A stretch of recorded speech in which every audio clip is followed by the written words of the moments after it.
still alive in there?" Her voice cut through the door like a knife. "Melissa, my daughter." She meant it as a joke, I think, but it landed like a warning. I didn't respond, just sat up slowly and stared at the floor. Same floor I built with my own hands 40 years ago. They think I'm slipping, that I don't hear things. But I do. Like her whisper, barely audible as she walked down the hall. What a burden. That one stayed with me. The house smells like cedar and dust. Diane's old blanket is still on the bed. She made it the winter before she passed. Every stitch held something: warmth, patience, love. 3 years now, and the silence has never left. Melissa moved in after the funeral, brought Eric and Oliver with her. She said it was to help, but helping started to look a lot like rearranging my life. Now they control the groceries, the thermostat, the mornings. They even take their breakfast before bringing mine, like I'm the afterthought in my own home. I shuffle into the kitchen. Eric doesn't look up from his phone. Oliver's swinging his legs under the table, spooning cereal. Melissa gives me that clipped smile. Coffee's on the counter. "Dad?" I nod. Sip it slowly. She used to know I took sugar. Then it comes. "We've been talking about some changes." "Changes?" I say nothing. "This place is too big," Eric says, finally looking up. Yard work, stairs, old wiring. It's too much for you now. I don't flinch. What happens to the house? Melissa glances at Eric. There's a lot of interest. We've looked at a few buyers. Buyers. As if this place is just property, not the sum of my life. I nod. Memorize every word. I've learned silence buys time. That afternoon, I go to the garage. Dust clings to the tools I haven't used in years. But the smell, that mix of wood and oil, reminds me who I am. I kneel in front of the safe. They think it holds documents. They don't know about the second compartment. Behind the false back is a velvet pouch. The deed. Bank records. Diane's engagement ring. And the envelope. Her handwriting still on the front.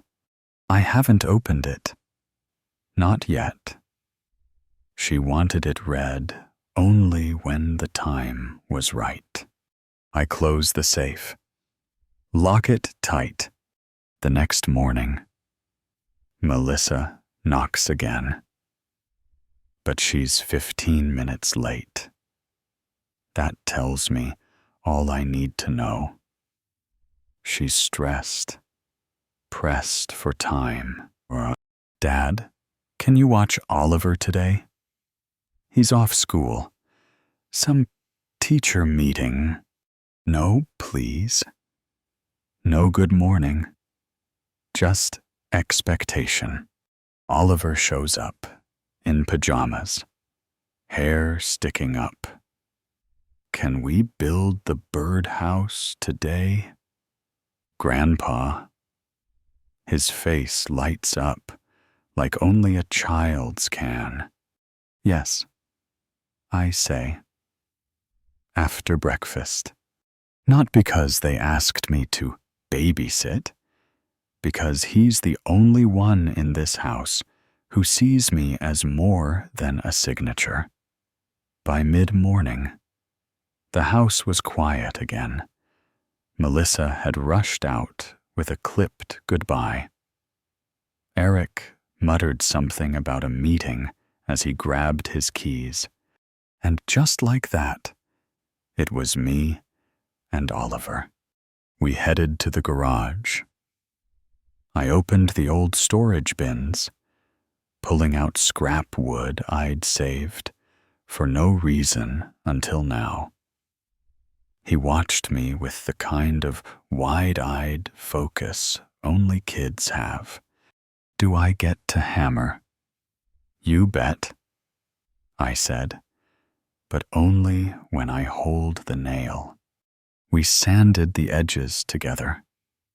The rhythm of it, the smell of sawdust, it brought something back. Peace. Maybe. Or memory. Oliver chattered the whole time. Science projects, friends at school. He said he wanted to see the ocean someday. You will? I told him. And when you do, you'll remember it forever. We finished the birdhouse just before the sun began to dip. I looked at it crooked, simple, solid, just like this place used to be. Melissa and Eric walked in minutes later. She glanced at the birdhouse, barely looked. Cute, she said. Scrolling her phone, Eric brushed past without a word. Oliver's smile dimmed. I put a hand on his shoulder. We'll hang it up tomorrow. Later that night, I went back to the safe.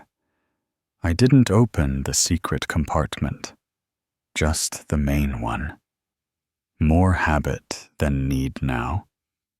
Like checking the locks before bed. Everything was still there. The trust paperwork Diane and I signed years ago. The bank statements, the unbroken seal on the letter, and the ring, the one Melissa once asked to borrow for a party. I told her it was at the jeweler's. Truth is, I didn't trust her to give it back. 3 months ago, I overheard her on the phone. She was whispering about liquidating assets and timing the market. I didn't confront her. I made a different call instead. My lawyer. That's when the plan began to form. It wasn't about revenge. It was about correction. The next weekend, I tested the waters. During breakfast, I mentioned an old friend from my contracting days. Said he was thinking about selling his place. Ocean view, cheap, needed work. Melissa's head snapped up. We're just outside Monterey, I said casually. I watched her process it. Monterey meant money. Vacation rentals.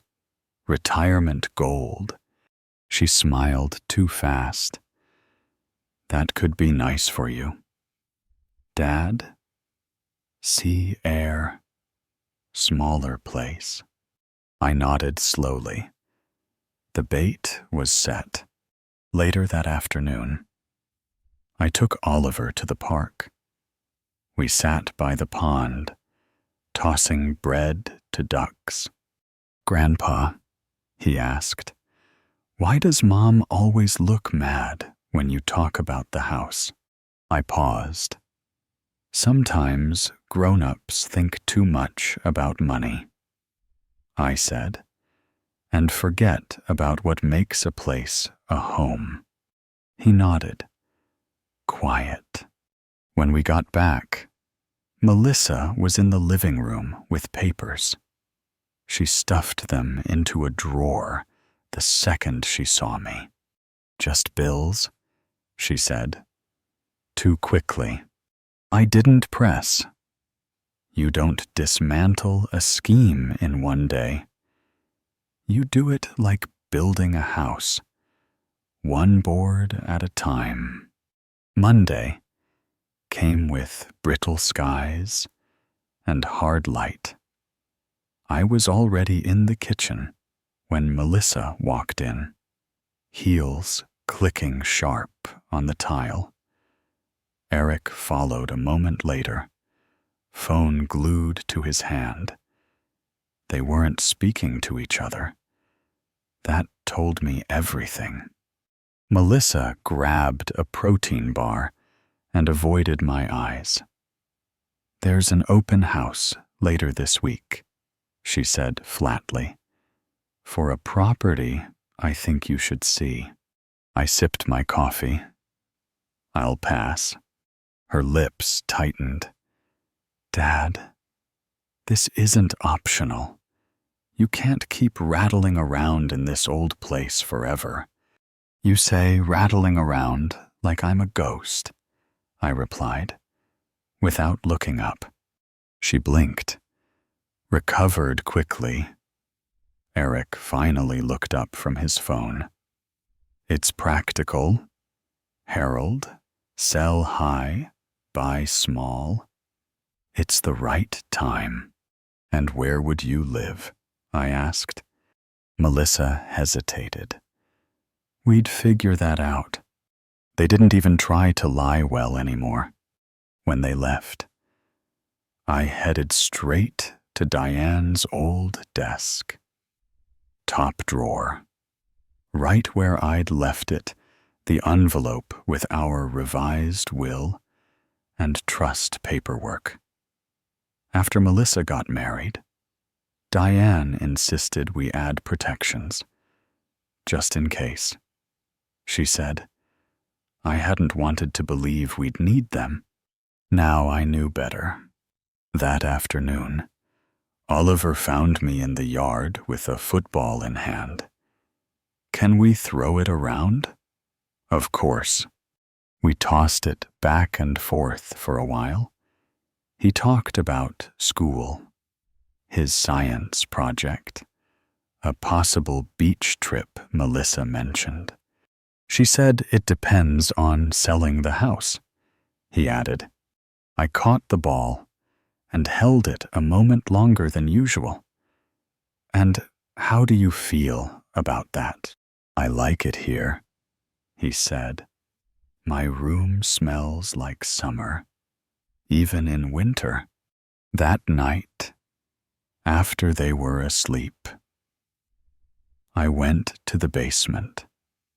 Past the old boxes and dusty paint cans was a compartment I built myself, hidden behind the insulation. Inside was everything that mattered. Binders full of invoices, photographs of repairs I did alone, receipts tied to my private account, proof that this house was mine, paid in full, improved over decades, untouched by their contributions. I took one folder upstairs and laid it on the table. Inside, I added a USB drive with scans of every page, then sealed it in a padded envelope, addressed to a friend in another state. Insurance.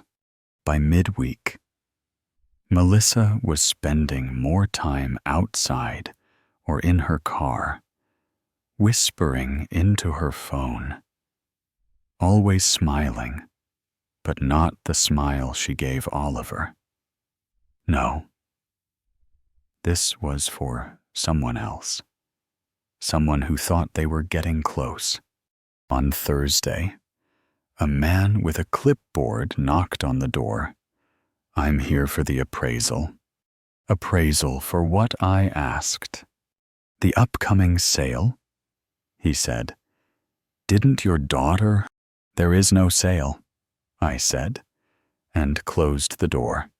Then I called Melissa. She answered too quickly. "Oh, Dad, must have been a mix-up. I'll handle it." She didn't apologize. That night, I heard them arguing in the kitchen. Eric was sharp, impatient. Melissa's voice turned defensive. Words like deadline and buyer floated up the stairs. They were getting desperate. Good. By Friday morning, the tone in the house had shifted.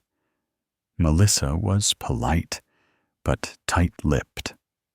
Eric kept his distance. Oliver picked up on it.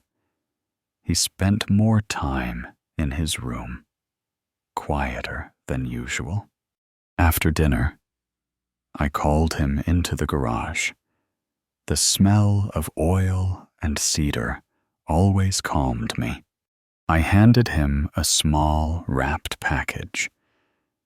"Don't open it now," I said. "Just keep it safe. Don't tell anyone, not even your mom." His eyes widened. "What is it?" "Something you'll understand when you're older."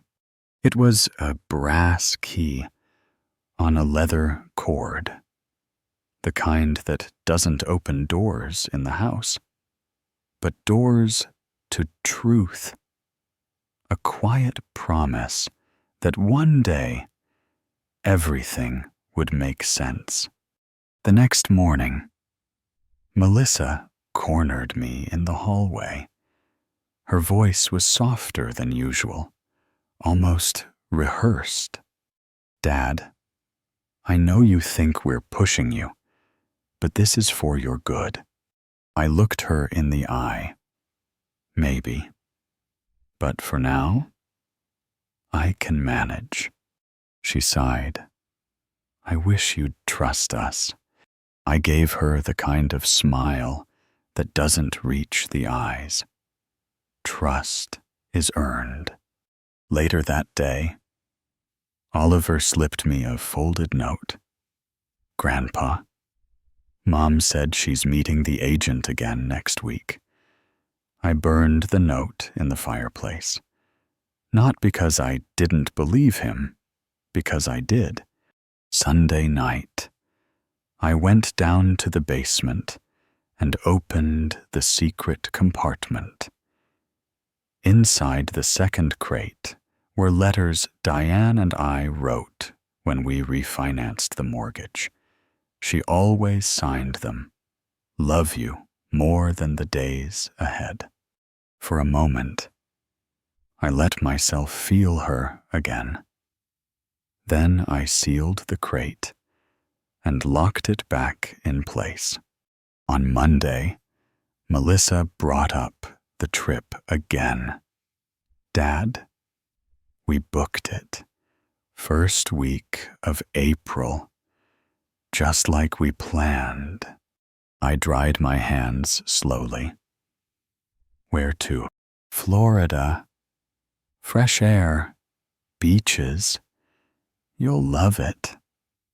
She paused. "We already put the deposit down." Eric leaned against the doorway. "It'll be good for you." "Harold, you've been cooped up too long." That word again. Cooped up. Like I was a pet. Something to be moved. I nodded slowly. "That's thoughtful."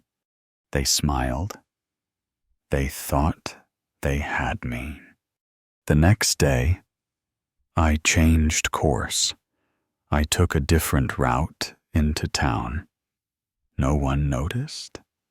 That was the point. At the bank, I met with the branch manager, someone I trusted. We opened a safe deposit box. Inside, I placed copies of the deed, the trust amendments, the revised will, and the insurance policy Diane had always kept in her jewelry box. Let them search the house. They wouldn't find anything that mattered. That afternoon, I saw Eric's truck parked outside. He was in the living room with documents spread across the table. He didn't hear me come in. You know, he said without looking up. There's a guy at my firm who specializes in estate transfers. Makes it easy. Not interested, I said. He smiled without humor. You haven't even heard the numbers. I've already run my numbers. I replied, they work just fine. He blinked, sat back in his chair. You've gotten private lately. Silence stretched between us. I let it. Silence makes people uncomfortable. Uncomfortable people make mistakes. By Wednesday, Melissa was pacing more than usual. She took her calls in the laundry room, in the garage, even out in the yard, anywhere I wasn't. She smiled after every call, but it wasn't the warm kind. It was the kind that tightens at the edges. That afternoon, Oliver came into my study. He closed the door like a secret. Mom's talking to the agent again, he whispered. She told him. He's coming around. He just needs the right push. I nodded slowly. Did she say what the push was? No, just that she and Dad have a plan. I thanked him and changed the subject. The less he felt like a spy, the safer he'd be. That night, I opened the old filing cabinet in the basement. Most of it was junk. Tax folders, appliance manuals. But at the very back, I found it. The original appraisal report from when Diane and I bought the house. The number was laughably low now, but the paper proved something important, that every dollar of equity here came from us. Not Melissa, not Eric. The next morning, I visited my lawyer again. This time, I was ready to do more than talk. I want to add a clause, I said. If the house is ever sold during my lifetime, the proceeds go into a restricted account in Oliver's name, not a cent to Melissa or Eric. He looked up from his notepad. That'll cause friction. I'm not trying to smooth anything over, I said. I'm protecting what's mine. He nodded and began drafting the paperwork. When I returned home, Melissa was in the hallway. Where have you been? Out? With who? An old friend. She didn't ask more, but I could tell she was unsettled. That evening, Eric suggested dinner together, just the three of us. Oliver was sleeping over at a friend's. Melissa cooked, even lit candles. They made small talk, asked about the garden, complimented the soup. Then came the real reason. Melissa slid a folder across the table. "Just some paperwork," she said casually, "to make things easier, in case something happens." Eric leaned forward. "It's just a transfer of ownership. Keeps everything in the family." I opened the folder. Deed transfer. Immediate. No conditions. I'd keep living there, they said. Nothing would change. Except everything. I looked at both of them. "You've been busy." Melissa straightened. "We're being practical." "You're not getting any younger." "Dad? Interesting." I said. It was safe enough for me to build this house, pay for it, maintain it. But now it's suddenly too much, Eric added quietly. "If you don't sign, we'll have to consider other options." "Other options?" I asked. Melissa didn't flinch. "We've been speaking with someone about guardianship. If a doctor says you're not capable." I laughed, short and dry. "So that's the plan.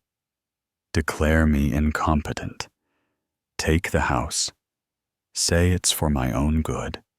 The room went still. I stood up slowly. "You're going to stop going through my drawers. You're going to stop talking about me like I'm not in the room. And you're going to remember something very simple.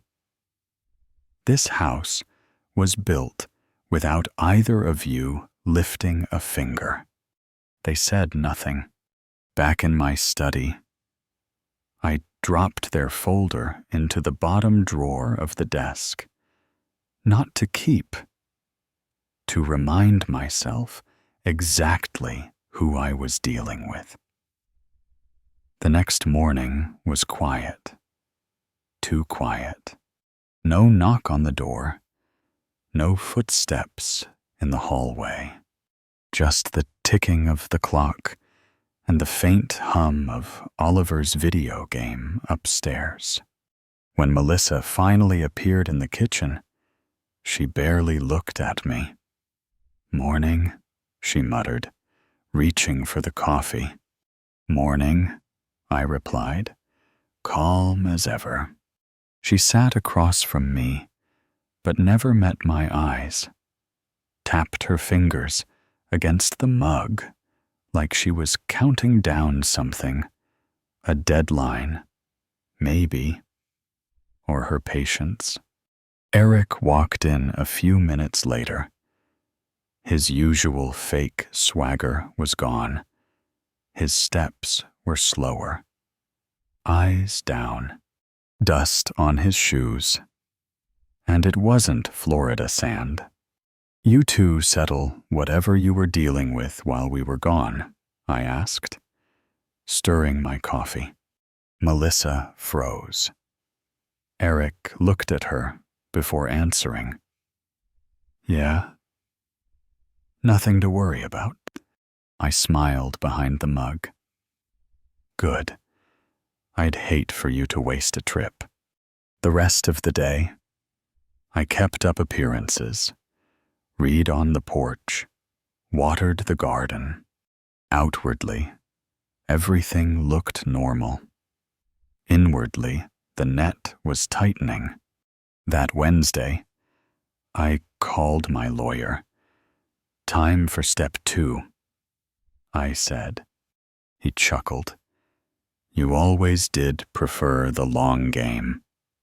Harold, this one needs it." I told him step 2 was simple but final. An amendment to the will. The house would go to Oliver, held in trust until he turned 25. Melissa and Eric. They'd get nothing unless, by some miracle, they changed. That Friday, Oliver walked into my study, holding a sheet of paper. "Grandpa, is this yours?" Found it under the couch. It was one of the fake trust documents I'd left out as bait weeks ago. "Thanks, kiddo," I said. "Probably just slipped from a folder. Mom was looking for something like this." He said it was important. So, she was still digging. Still chasing leverage she didn't have. The next morning, I mentioned offhand I'd be going into town for paperwork. Melissa's eyes narrowed.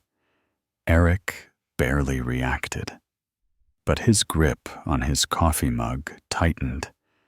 They were listening more carefully now. When I got back, I left a small manila envelope on my desk. Label, property transfer. Final. Inside, blank paper, but it was gone by evening. That night, I overheard them in the kitchen. "You can't just wave it in front of him like that," Eric hissed. "He's not handing anything over." Melissa's voice was sharp. "Then we make him—" "Not yet," she added. "We need to know what he's done. If he changed the documents, we're screwed." They weren't wrong. That Sunday, I was trimming the rose bushes in the yard when Oliver joined me. "Grandpa," he asked, "why didn't you just give them the house?" "Wouldn't that be easier?" I looked up from the shears. "Easier," I said, "but not right. You give away what you built just to avoid a fight. You lose more than the house. You lose yourself." He nodded like he was storing the words for later. That evening, I sat in the living room with a folder in my lap. Inside were the final papers. The amended trust. The will. Tomorrow. The lawyer would come, and with one signature, everything would shift. I looked around the room. At the banister, I sanded myself. At the wall, Diane insisted we paint blue, even when it clashed with everything. At the chair Oliver loved to curl up in. This wasn't just a house. It was proof. Proof I had built something that would outlast their schemes. The next morning, just before 10, the knock came. I opened the door to find Martin Keller, my lawyer of 15 years, standing there with his briefcase in hand. "Morning, Harold," he said. I stepped aside. "Let's finish this." We sat at the dining table. Melissa appeared on the stairs halfway through. "Who's that Martin?" I called back. "Just going over some paperwork." By the time she reached the table, he was already laying out the final documents. Eric joined her, moments later. Face unreadable. Martin spoke calmly. "This is the deed transfer. The house and the lake cabin move into an irrevocable trust for Oliver. Harold retains full residence rights. Upon his passing, it transfers to Oliver, No other parties have a claim. I signed. The scratch of the pen felt like a lock clicking shut. Melissa paled. You're giving it all to Oliver. Not all. I said. Just the parts you were trying to take. Eric stepped forward. You can't. Martin didn't look up. He can. And he has. Melissa's voice dropped. We were trying to help by calling lawyers behind my back, by preparing guardianship documents. You didn't want to help. You wanted control. Neither of them responded.